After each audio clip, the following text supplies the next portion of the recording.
بسم اللہ الرحمن الرحیم۔ السلام علیکم۔ 8 کلاس اسلامیات آج 27 اگست 2025 ہے۔ امید ہے کہ آپ سب خیریت سے ہوں گے۔ اللہ تعالیٰ آپ سب کو اپنے حفظ و امان میں رکھیں۔ تو آج کا لیکچر سٹارٹ کرتے ہیں جی۔ تو لیکچر سٹارٹ کرنے سے پہلے پیج نمبر 56 ہے یہ جی۔ سب سے پہلے جی اس کا عنوان ہے جی حرص و طمع کی ممانت، یہ آپ کا عنوان ہے۔ اور جو حاصلات طلب ہے وہ ہے جی اسوہ نبی، سیرت اہل بیت اطہار رضی اللہ تعالیٰ عنہ اور صحابہ کرام رضی اللہ تعالیٰ عنہ کی زندگیوں سے قناعت کی مثالوں سے واقفیت حاصل کر سکیں۔ یہ آپ کا حاصلات تعلم تھا۔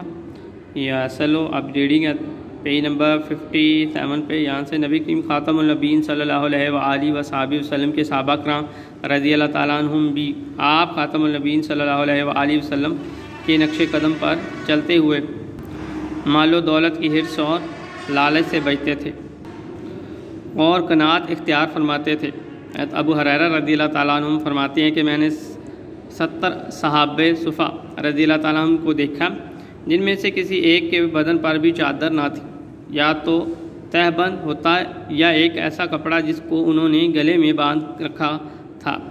صحابہ صفا رضی اللہ تعالیٰ عنہ کے علاوہ حضرت عمر رضی اللہ تعالیٰ عنہ اور دیگر صحابہ کرام رضی اللہ تعالیٰ عنہ بھی قناعت کی عملی مثال تھے۔ انہوں نے مال و دولت کی فراوانی کے باوجود حرص و طمع سے گریز کیا اور قناعت پر عمل پیرا رہے۔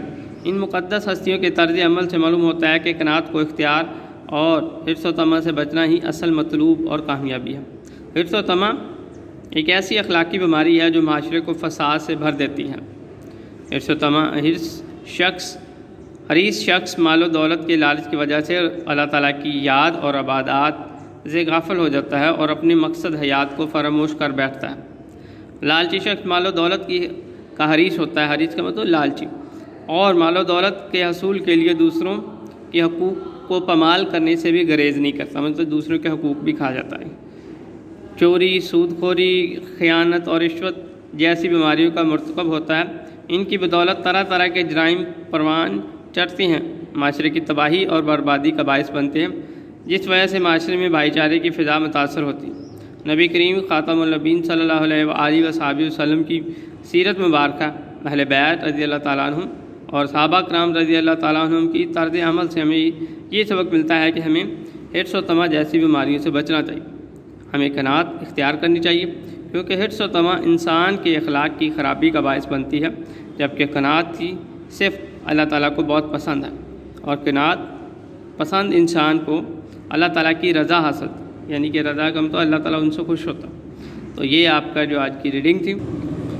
اس کے علاوہ پیج نمبر 58 پہ پہلا سوال ہے جی درست جواب کا انتخاب کریں۔ یہ آج آپ نے کرنا ہے۔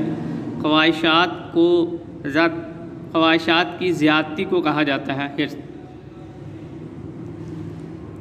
حدیث مبارک کے مطابق لالچی انسان کا پیٹ بھرے گا قبر کی مٹی سے۔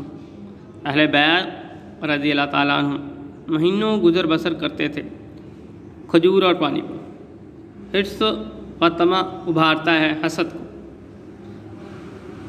قرآن مجید میں حرص و طمع کے لیے استعمال ہونے والا لفظ ہے شع۔ اور اس کے علاوہ سوال نمبر 2 ہے، اس کا یہ لاسٹ چوز ہے جی آج۔ صحابہ صفا رضی اللہ تعالیٰ عنہ کی زندگی سے قناعت کی کوئی مثال دیں۔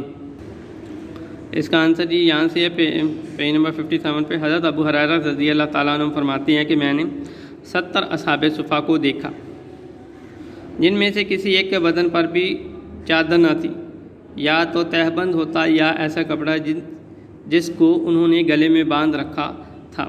تو یہ اس کا آنسر تھا۔ پیج نمبر 58 پہ کویسچن 2 ہے، اس کا لاسٹ والا جو اصحاب صفا کی زندگی سے قناعت کی کوئی مثال، یہ والا کویسچن ہے۔ تو یہ والا کویسچن آپ نے ہوم ورک پہ کرنا ہے اور اس کو یاد بھی کرنا ہے آپ نے اچھے سے۔ اس کے جو آپ کو MCQs یا مختصر درست جواب کا انتخاب ہے یہ آپ کو لگوائیں، یہ بھی آپ نے اچھی طرح سے یاد کرنے۔